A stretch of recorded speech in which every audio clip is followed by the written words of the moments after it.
coming out tonight. I appreciate it. Everybody knows, most of you guys know me. I'm Jan Farrar, chairwoman of the Cape County Tea Party. Thank you for coming. We'll go ahead and start the evening with a prayer and the pledge.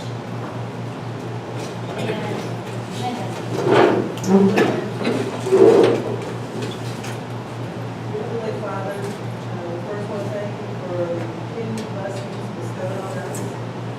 Also, we want to ask you to forgive us for all the areas that we have failed to live by your truth. Bless this group assembled here who are so concerned about the direction our country is going.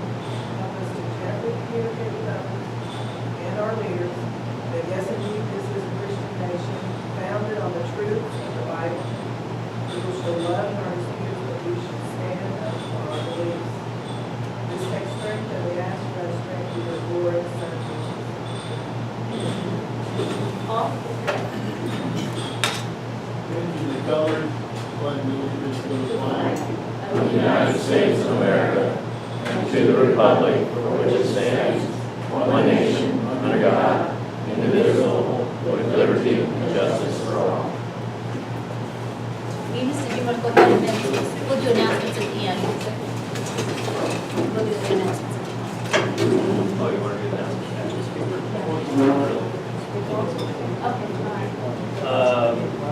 Okay, All right, well, see, we have a change of menu here today. So instead of at the library, we're here. So I think everybody's familiar with the restaurant here, hopefully by now. If you haven't already had your supper and the ice cream.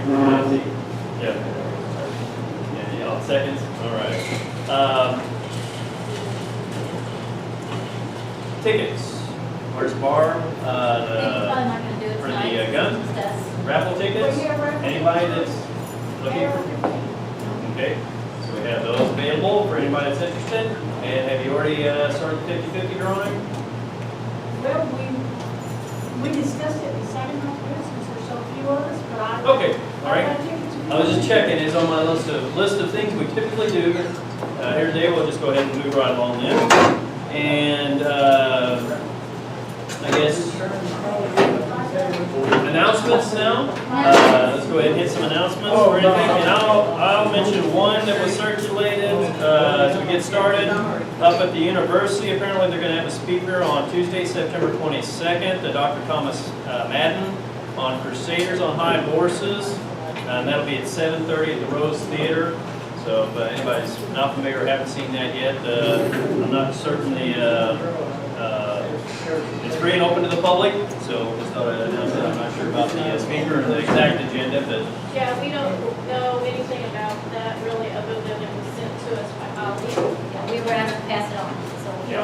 That's the Stain Crater sponsored Yeah. history lecture, and Wayne Bowen, who's active with us, is chairman of the history department. He'll be introducing, I don't know, but it's about the crusade, you should be interested. okay. A couple of other announcements.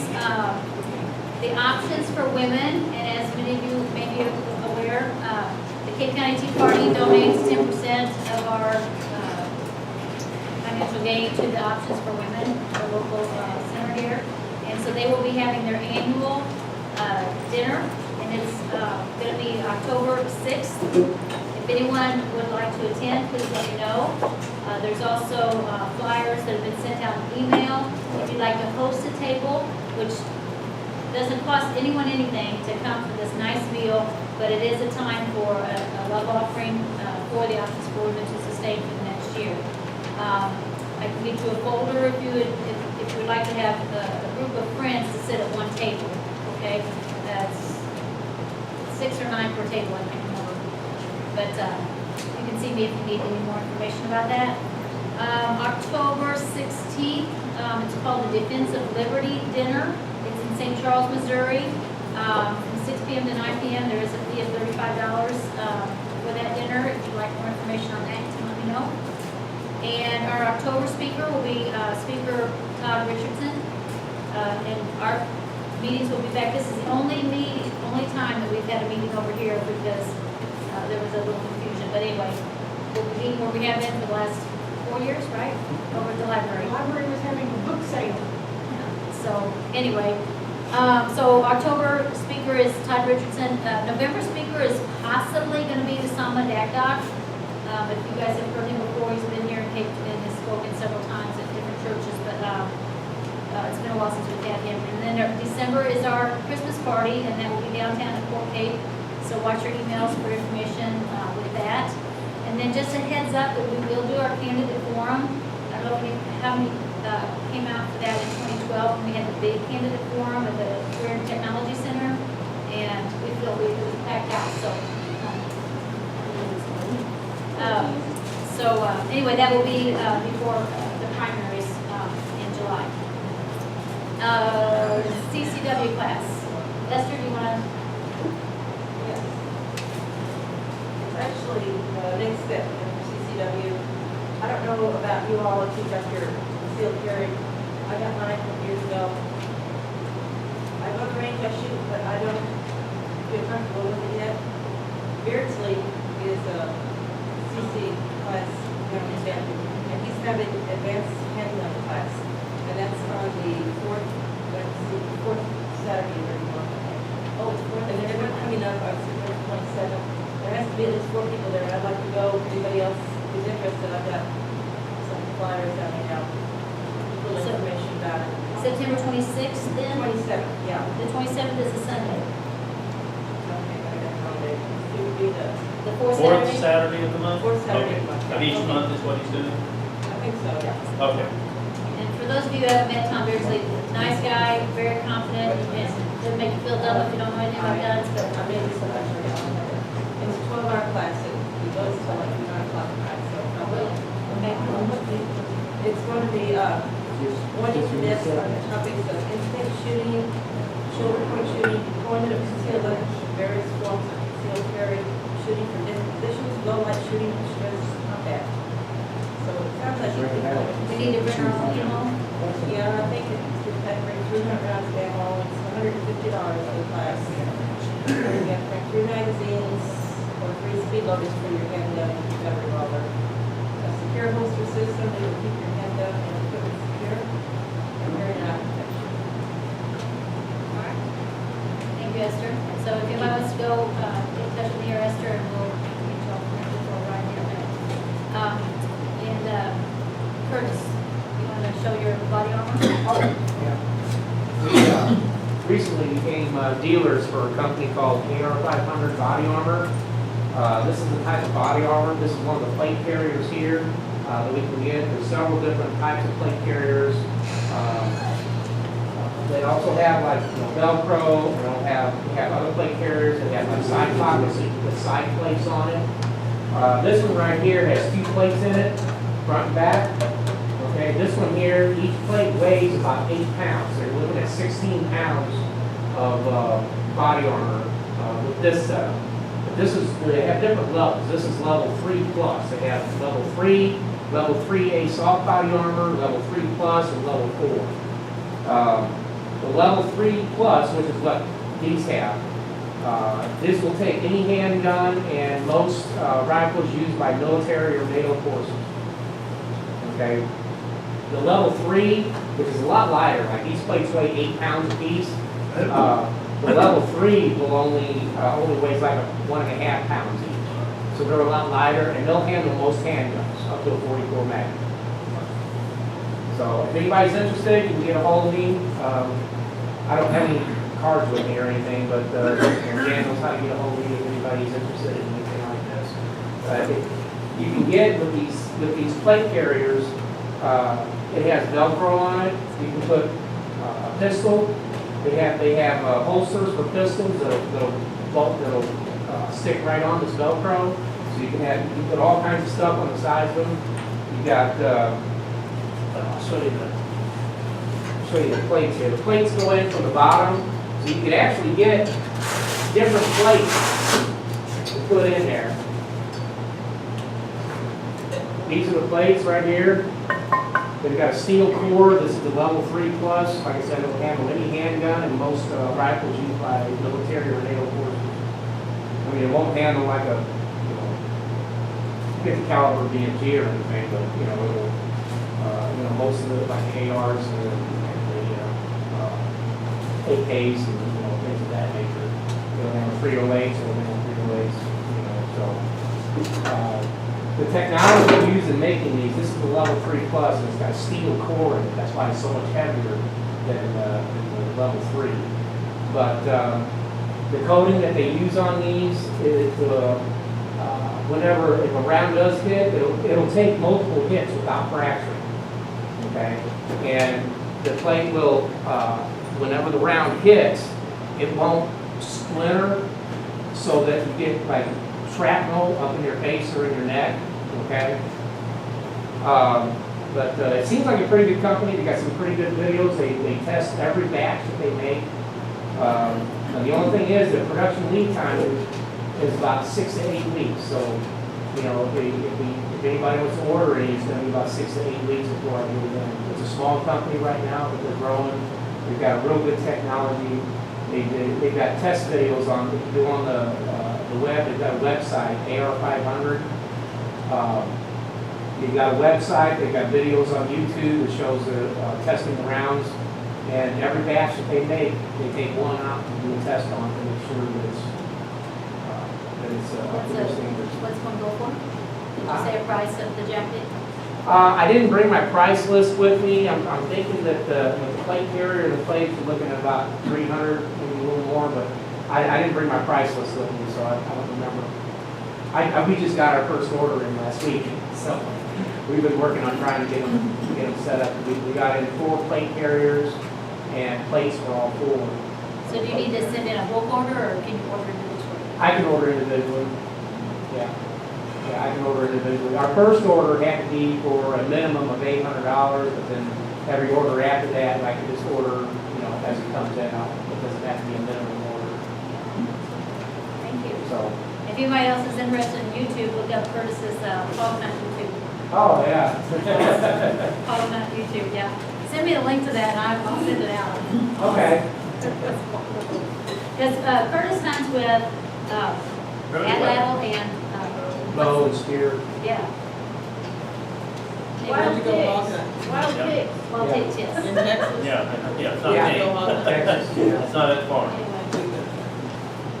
All right, and I guess let's move into the next portion of it is any of the meetings, monthly meetings that any of the members have attended, is there any important information from any of the meetings with the school boards or the city or the county commissions? Anybody have anything? Wrap up the summer, all right. And then that brings us to the part of the evening everyone came for, which is our guest speaker. Let me see, small print, and I need my reading glasses, but I'll do the best I can without it, so excuse me if I get something wrong here. I'll make it. It's Carl Bearden, who's founder and executive director of the United for Missouri's Future and United for Missouri. These organizations were founded in July of 2010 for the specific purpose of educating, communicating, and activating Missourians on and about financial and limited government issues. These organizations have over 77,000 members who participate in a wide variety of educational advocacy issues. He was speaking about the UFM 2015 scorecard and legislative summary. He was elected to the Missouri House in 2000. He served as a budget chair and as Speaker Pro Tem during his time in the legislature. He is best known for being a consistent conservative leader and for his time as budget chair when he changed the budget process, resulting in more accurate revenue estimates and reducing spending. Mr. Bearden has worked in various positions in the private sector, from large corporations to startups, including owning his own company since 1998. His experience in the private sector provided him with a broad array of knowledge and applications of good fiscal management techniques, which he applied to his elected positions. He has also served 6 years in the U.S. Air Force. Carl and his wife Debbie will be celebrating 41 years of marriage in November. She's more than me. They have 2 daughters, a great son-in-law, and 3 of the best grandchildren ever.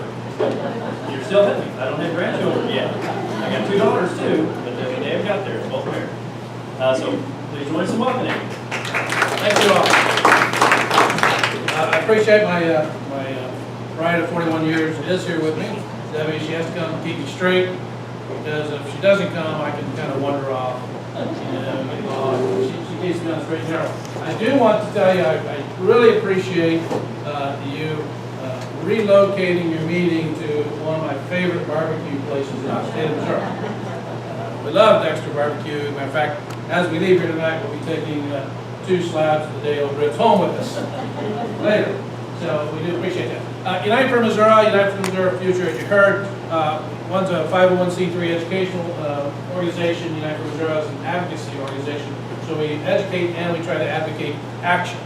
Because it doesn't do any good if you know everything in the world if you don't apply that knowledge, right? So we try to make sure that people have that opportunity to apply the knowledge and to be active. And so you know, too, we are funded, because that's a good question everybody asks. Who funds you? We're funded by our 77,000 members. Now, I wish I could tell you that every member gave us money.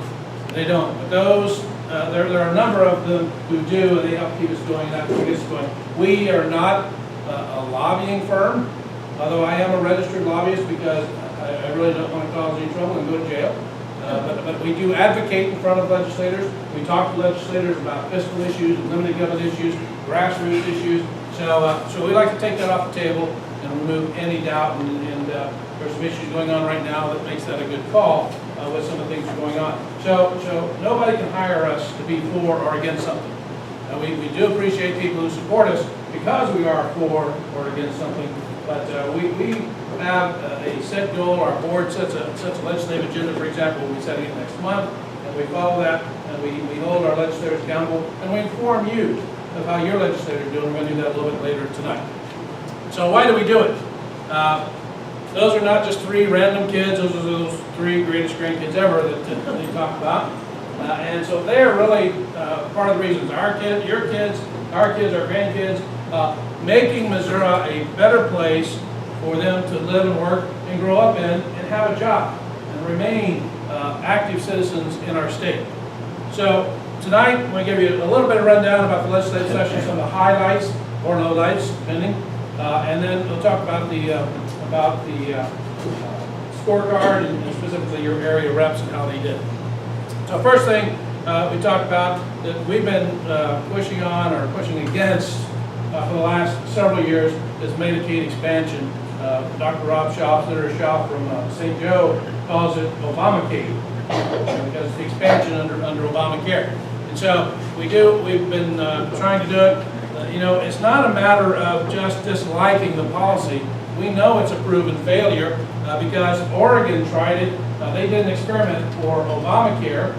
They tried it for 5 years, and what they demonstrated was that it cost a lot of money, no surprise, right? But it didn't improve significantly any healthcare outcomes. It didn't improve blood pressure, it didn't improve diabetes, it didn't improve any of the significant basic healthcare outcomes. And so we know it's a proven failure. It does do a good job of making sure that, you know, they take money out of one pocket and put it in somebody else's pocket and redistributing funds. It taxes all of us a lot higher. We're starting to see those taxes already, and every year that goes by, we'll have more and more taxes added to it. So we already know that we have a broken system. The solution is not putting more people on it, but the solution is making sure that the legislature concentrates on what can we do to fix and make the system we already have more effective. You know, we're paying for a system, right? And when you buy something, do you care how effective something is or how valuable it is, how well it works? Yeah, you want to get the best bang for your buck, right? We should do the same thing for Medicaid. And if people are going to be on the receiving end of it, they should get the most efficient and effective care that they can. And none of that is happening today. We have to fix those problems before we ever consider anything about expansion. Fortunately, the legislature has resisted the siren's call of more money. And they are mercilessly, you know what I'm saying, being upon to take more money. All this federal money, it's free money. That's the first thing that ought to concern you when you get the word free money. Nothing is free, it costs all of us.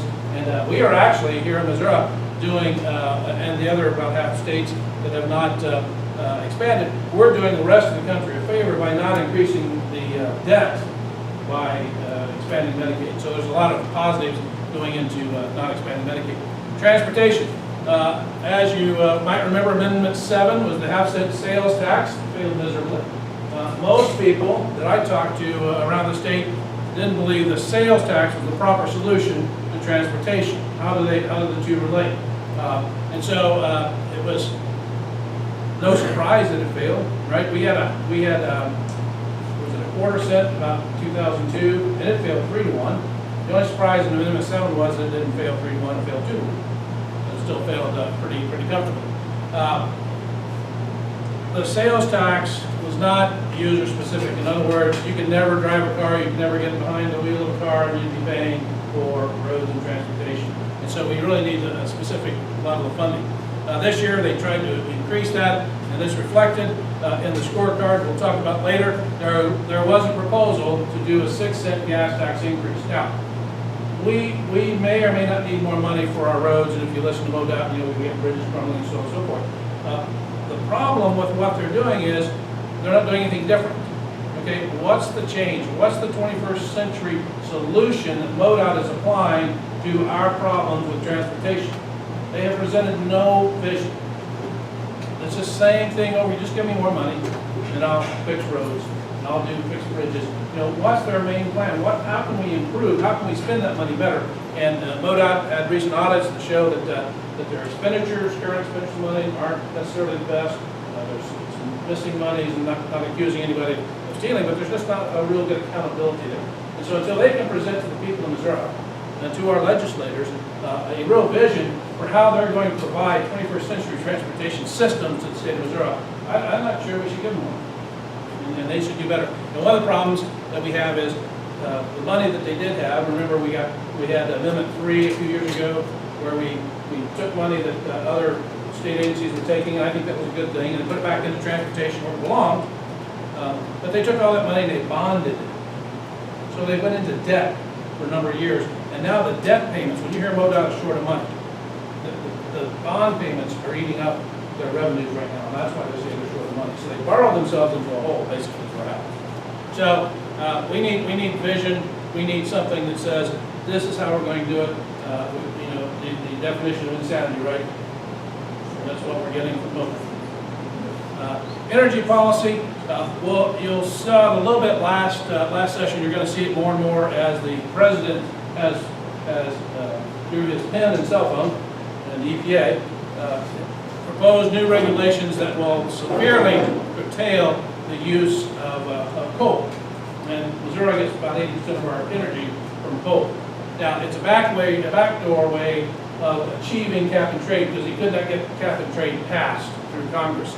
And so, again, he's gotten really good with that pen and cell phone. Unfortunately, he's got it down, and to our disadvantage. And so they're using these EPA rules and regulations to drive up our costs, to drive jobs away.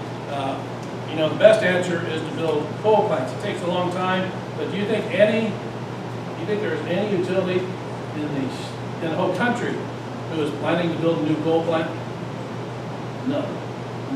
We have a tremendous amount of coal. We have a tremendous amount of technology to make it clean coal. If it's not already clean coal, to scrub it, and so on and so forth. But there will not be a new coal plant built for a very, very long time, if ever, unless we really make some fundamental changes. Again, the vast majority of our electricity comes from coal. We are coal dependent in the state of Missouri. And what's going to happen with these new rules is they will be forced to replace that with natural gas, which they don't like natural gas either. The green people don't like natural gas either, because it's still a fossil fuel, right? So they want us to go all green, which there's not enough technology available that is efficient and cost effective to meet the needs of the state of Missouri, much less the whole country. And so our other problem is our coal plants all across the state are aging. Within the next 10 to 15 years, they will be at the end of their useful life.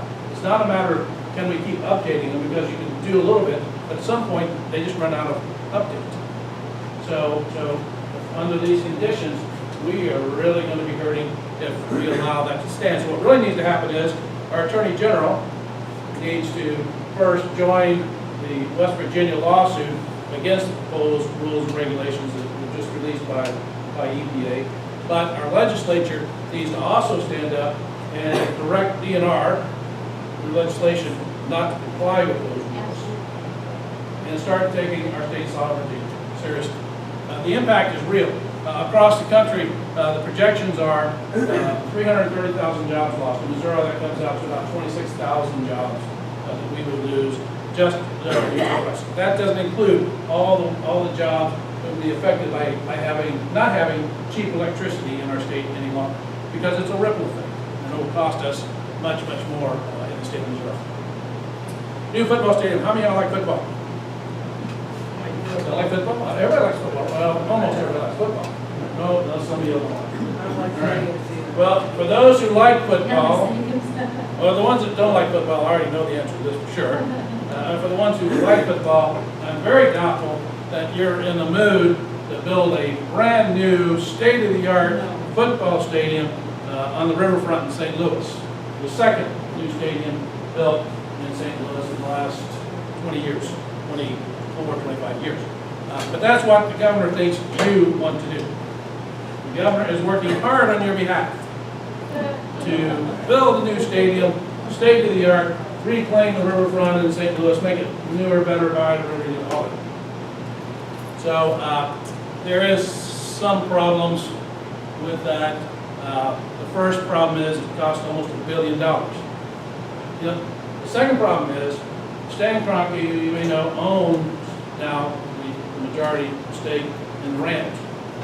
Stan Kroenke, to my knowledge, there is not any public statement from Stan Kroenke saying, I want you to build me a new stadium. Because Stan Kroenke has been very publicly saying, I want to build $1 billion stadium with my own money, by the way. With my own money, I want to build $1 billion stadium in Inglewood, California. He's already bought the land, he's already got the development plan, everything is set to go. The NFL will approve his move, and they will approve his move. The inside reports are that it's kind of a formality right now. But they will approve the move, and the Rams will probably be playing in a temporary spot in California next year. They'll finish the season here, play next year out there. So Stan takes a lot of grief, and he probably deserves a lot of grief because he has been kind of a poor owner to the fans, responsible to the fans. He takes a lot of grief for asking for the stadium, but he's never asked for it from any publicly statements or anything else. So they've got this division, that seems fair. Out of $985 million, it's only going to cost you and me $350 million.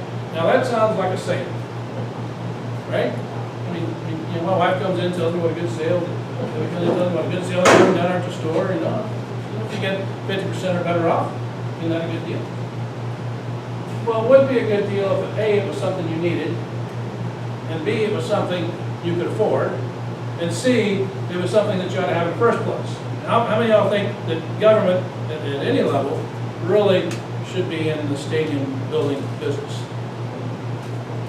Professional football league that makes $10 billion a year, nonprofit, can't afford to build stadiums.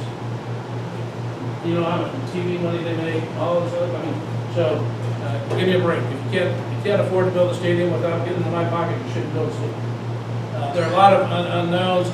We do know from years and years and years of studies that we never get our money back. It's called taxpayer investment.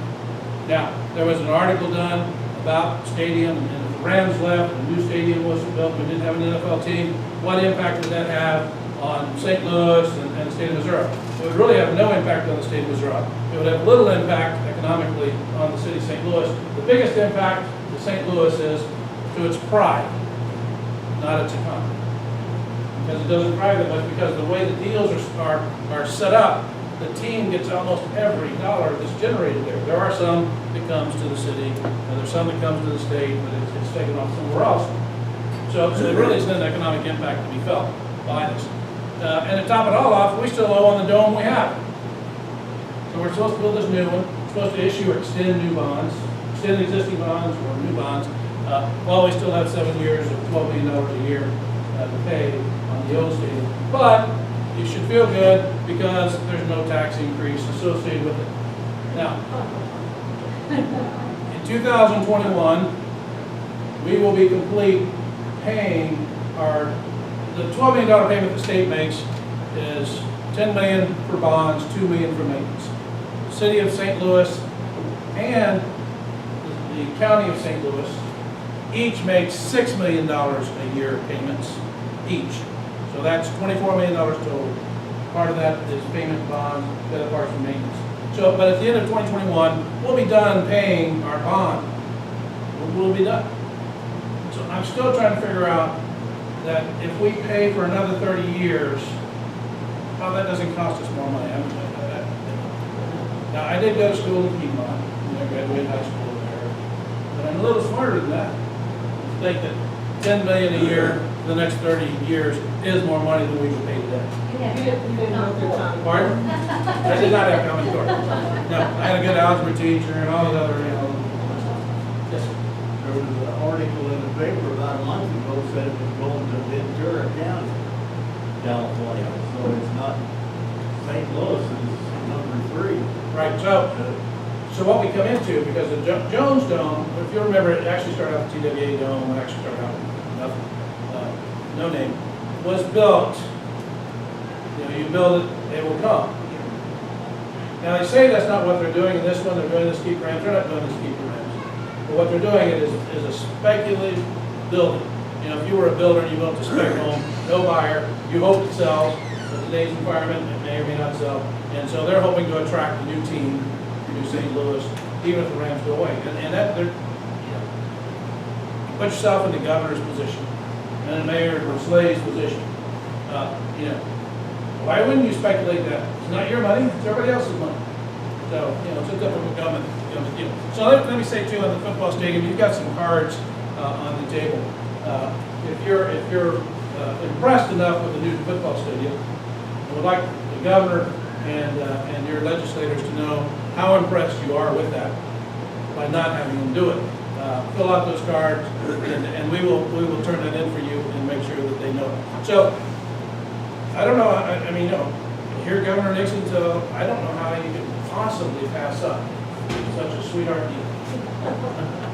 So, coming to an abandoned area. The other thing is, some of this money is tax credits, right? And they're existing tax credits, they're not creating new tax credits.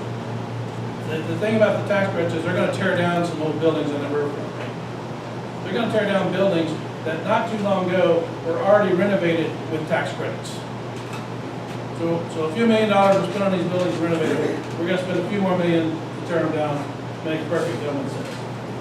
Yeah, yes. To my knowledge, there's been no vote on this at any place at any time. There has not. But has there been a total statewide on the state? Yes, thank you for asking. So there have actually been a couple of polls on this statewide. There have been polls done, let's start on the region. On the St. Louis region, likely voters. So just like in a campaign, if you're in a campaign, you want to know the people who are likely to turn out. 70% of the likely voters in the St. Louis region, where this would be built and supposedly upward, 70% of the people opposed it. Statewide, 70% of the people oppose building it on public funds. Nobody's really opposed to building the stadium if Stan and NFL build it. But if they go to public money, they're opposed to it. And then the most recent poll was 72% of the people say it should be put up for a vote if it's going to be built. So the problem is, St. Louis, right after this one was passed, as a matter of fact, had an initiative by the citizens to put into their city charter that they would have to have a vote the next time